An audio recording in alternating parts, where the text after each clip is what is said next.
നിങ്ങൾക്കൊരു വ്യത്യസ്തമായുള്ള കാഴ്ച കാണിച്ചു തരാം കേട്ടോ. ഇതാണ് ഞങ്ങളിതൊരു മേൽക്കൂരയാണ്. ഈ മേൽക്കൂരയും ഈ കാര്യങ്ങളൊക്കെ ഇതിങ്ങനെ കാണിച്ചു തരാൻ വേണ്ടിയിട്ടല്ല ഞാൻ ഇവിടെ വന്നത്. ഒരു വലിയ ഒരു സ്ഥാപനം നിങ്ങൾക്ക് കാണിച്ചു തരാനാണ്. ഈ സ്ഥാപനം കാണിച്ചു തരുന്ന വേറെ ഒന്നും കൊണ്ടല്ല, ഞാനിവിടെ ഏകദേശം 1 കൊല്ലത്തോളം ഈ ഒരു സ്ഥാപനത്തിലുണ്ടായിരുന്നു.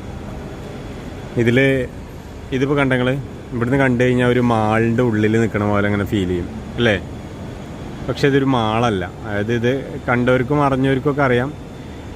ഒരിക്കലും ഇവിടെ വന്നു കഴിഞ്ഞാൽ ഒരിക്കലും ഇവിടേക്ക് വരരുതേ എന്ന് സ്വപ്നം കാണുന്ന ഒരുപാട് പേരുണ്ടാവും. ഒരുപാട് പേര് ഇതിനെപ്പറ്റി ചിന്തിക്കുന്നവരുണ്ടാവും. ഇതിപ്പോൾ ഞാനിവിടെ ഈ ഒരു കാര്യം ഞങ്ങളെ അറിയിക്കാൻ കാരണം ഇതിപ്പോൾ കണ്ടെങ്കിൽ എന്താ ഭംഗി കാണാൻ. അതായത് കുറേ പേര് ഇരുന്ന് ചായ കുടിക്കുന്നു, കുറേ ഫ്ലവറുകൾ, പൂവുകൾ, ചെടികൾ, പിന്നെ കുറേ ചിത്രങ്ങൾ, അലങ്കാരപ്പണികളെടുത്ത് കുറേ വർക്കുകൾ. ഇത് കണ്ടു കഴിഞ്ഞാൽ നമുക്ക് പക്ക ഇപ്പോൾ ശരിക്ക് കണ്ടു കഴിഞ്ഞാൽ, ഞാൻ ഇതിൽ ആദ്യമായിട്ടൊക്കെ ഇവിടെ വരുന്ന സമയത്ത് ഞാൻ വിചാരിച്ചിരുന്നത് ഒരു മാള് പോലെ തന്നെ, മാളിൻ്റെ ഒരു തന്നെയാണ്. എന്നാൽ ഇവിടുത്തെ സ്മെല്ലൊക്കെ നല്ല അടിപൊളി സ്മെല്ല്, അതായത് മൊത്തത്തിലൊരു പോസിറ്റീവ് വൈബ്. പക്ഷെ ഇത് വേറൊന്നുമല്ല, MVR ക്യാൻസർ സെൻ്ററാണ്.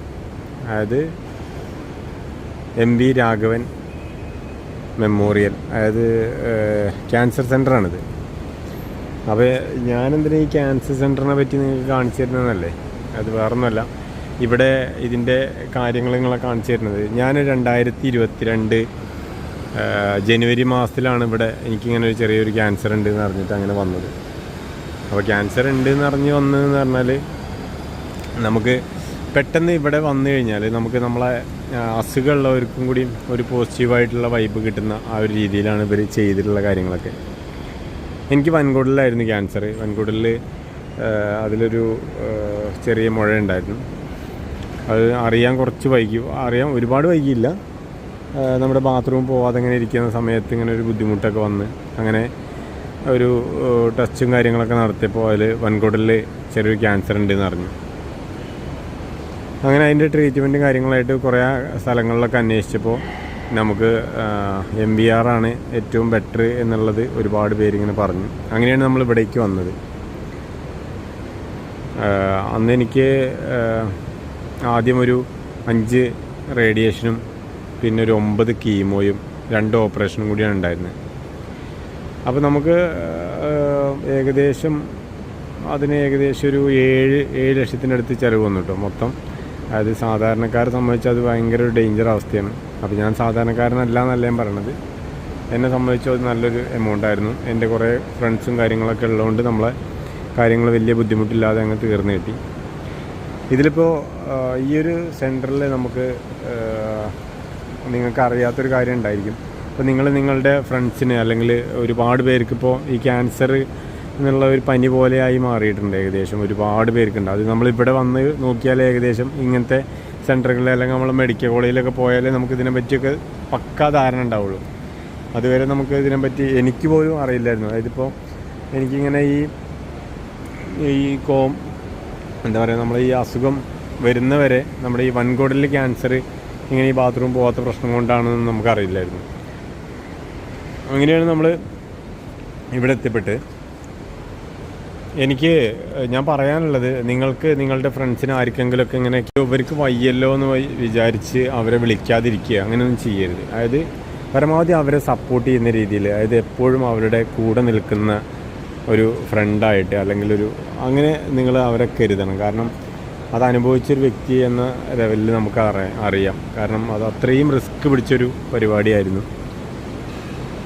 നമുക്ക് കീമോ ഒക്കെ ചെയ്യുന്ന സമയത്തൊക്കെ ഭയങ്കര ഇറിറ്റേഷനാണ്. അതായത് എൻ്റെ അഭിപ്രായത്തിൽ ഒരു 10-70 വയസ്സൊക്കെ കഴിഞ്ഞൊരു വ്യക്തികളൊക്കെ ആണെങ്കിൽ അത് ഡോക്ടർമാരെന്നെ പറയും കീമോ ഒന്നും ചെയ്യാതിരിക്കാൻ നല്ലതെന്ന്.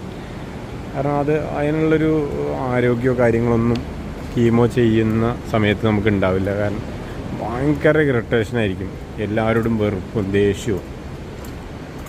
9 കീമോ ഒക്കെ ചെയ്ത് കഴിഞ്ഞപ്പോഴേക്കും എൻ്റെ പകുതി ജീവനോടത്ത് കയറുന്നു. പിന്നെ ആകെയുള്ളത് നമുക്ക് മുടി കൊഴിച്ചിലൊന്നും ഉണ്ടായിരുന്നു. ആർക്കും കണ്ടാൽ പെട്ടെന്ന് മനസ്സിലാവുമൊന്നുമില്ല. അങ്ങനത്തെ ഒരു സിറ്റുവേഷനായിരുന്നു. ഇതിപ്പോൾ ഈ കാണുന്ന ഈ ഭാഗത്ത് ഇതിപ്പോൾ ഞാനിവിടെ റിവ്യൂ ആയിട്ട് വന്നതാണ്. അതായത് എനിക്കിപ്പോൾ 4 മാസം കൂടുമ്പോൾ നമ്മൾ ചെക്കപ്പ് നടത്തണം. ഇനി അത് കുറച്ച് കഴിഞ്ഞ് കഴിഞ്ഞാൽ 6 മാസം ചെക്കപ്പ് ആവും. പിന്നെ അത് കഴിഞ്ഞ് കുറച്ച് കാലം കൂടി കഴിഞ്ഞാൽ വർഷത്തിലൊരിക്കലാവും. അതിനു വേണ്ടി വന്നതാണിപ്പോൾ. അപ്പോൾ ഞാൻ പറയുന്നത്, നിങ്ങളുടെ ഫ്രണ്ട്സിനോ ആർക്കെങ്കിലുമൊക്കെ ഉണ്ടെന്നുണ്ടെങ്കിൽ അവരെ നിങ്ങൾ ഒറ്റപ്പെടുത്താതെ അവരെ നമ്മൾ ഒപ്പം കൂട്ടി നിർത്തിയിട്ട് തന്നെ നമ്മൾ ഈ പരിപാടി, അതായത് ഈ ഒരു അസുഖത്തെ മാറ്റിയെടുക്കണം. പരമാവധി മാനസികമായിട്ടുള്ള ഒരു ഹെൽത്താണ് ഇതിന് മെയിനായിട്ട് വേണ്ടത്.